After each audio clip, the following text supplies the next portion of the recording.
welcome to Mechanic. In this video I'm going to show you how to change the settings on the Volvo on the instrument cluster. Instead of showing miles per hour, you can show kilometers per hour and vice versa.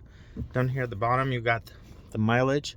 You can show that in kilometers if you like, and also fuel consumption. But there's one setting for all of these. I'll show you how to actually change that. So you do it through the instrument panel right here.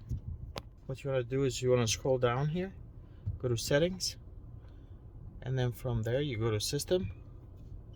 From system you go down to system language and units, and right now it is in US units. You can do imperial or you can do metric, and if you do metric you'll notice that on the instrument cluster over here you can see now that you have kilometers per hour.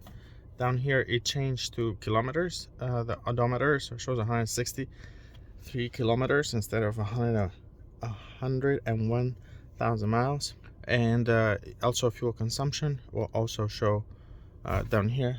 If you can see that, this is 90 kilometers until empty, and then down here you have 10.7 liters for 100 kilometers. It's covered by the steering wheel, but the consumption will also show in depending what units you set here, the consumption will show on those units as well. That's it. It's very simple. Thank you for watching Mechanic, where you can be the mechanic.